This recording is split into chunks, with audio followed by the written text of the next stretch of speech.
Gun పార్కులో హాజరైన ఉద్యమకారులందరికీ ముందుగా వందనాలు. తెలంగాణ కోసం అమరులైనటువంటి అనేక మంది యువతీ యువకులందరికీ కూడా జోహార్లు. ఇవాళ తెలంగాణ వ్యాపితంగా ఉన్న ఉద్యమకారులకు కొంత గుర్తింపు అనేది ఇవాళ చాలా కీలకం. ఇంత కొట్లాడినాం, తెలంగాణ తెచ్చినాం కదా, మాకు గుర్తింపు ఉండాలి. అదేవిధంగా అందరూ కూడా ఏదో ఆర్థికంగా చాలా కుటుంబాలు చితికిపోయినాయి కాబట్టి ఆర్థిక సహాయము ఆదుకోవటానికి ప్రభుత్వం ఒక సంక్షేమ బోర్డు ఏర్పాటు చేసి చర్యలు తీసుకోవటం ఇది అవసరం.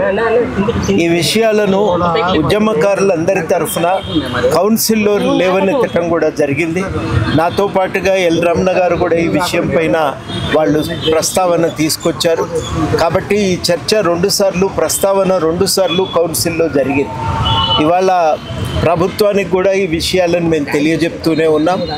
తప్పనిసరిగా మీరు ఉద్యమకారులకు గుర్తింపునివ్వాలి, న్యాయం చేయాలి అనే మాట. ప్రభుత్వం కూడా దాన్ని పూర్తిగా ఈసారి సీరియస్గా ఆలోచన చేస్తూ ఉంది. పోయినసారి మరి అప్పుడే గవర్నమెంట్ ఏర్పడి ఉన్నది, ఇంకా ఆర్థిక పరిస్థితులు సరిగ్గా లేవు, కుట్రపడలేదు.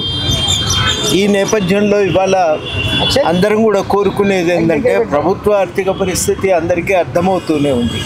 కానీ ఈ గుర్తింపు నుంచి మొదలుకొని ఆర్థిక సహాయం అందించడం అనేది ఒక ప్రక్రియ. ఈ ప్రక్రియను మొదలు పెడితే మెల్లమెల్లగా అందరికీ కూడా సహాయం జరుగుతుంది. అది సమయం తీసుకునేటువంటి కార్యక్రమమే. కాబట్టి ప్రభుత్వం ఈ కార్యాచరణ మొదలు పెడుతుందనే విశ్వాసం మా అందరిలో ఉంది. అందరం కూడా ప్రభుత్వానికి చేసే విజ్ఞప్తి ఏంటంటే ఈ విషయం మీద ఒక ప్రకటన వస్తుంది జూన్ 2న అనే కోరిక అందరిలో ఉంది. తప్పనిసరిగా అటువంటి ప్రకటన ప్రభుత్వం నుంచి రావాలని, అందరికీ న్యాయం చేసే విధంగా ప్రభుత్వం ఒక నిర్ణయం తీసుకుంటుందని అందరం కూడా ఆశతో ఎదురు చూస్తున్నాం. కాబట్టి అటువంటి ప్రకటన జూన్ 2న జారీ అవుతుందనేటువంటి అందరిలో ఒక ఉత్సాహంగా ఎదురు చూస్తున్నారు. ఎవరిని కూడా నిరాశపరచదనేటువంటి విశ్వాసంతో జై తెలంగాణ.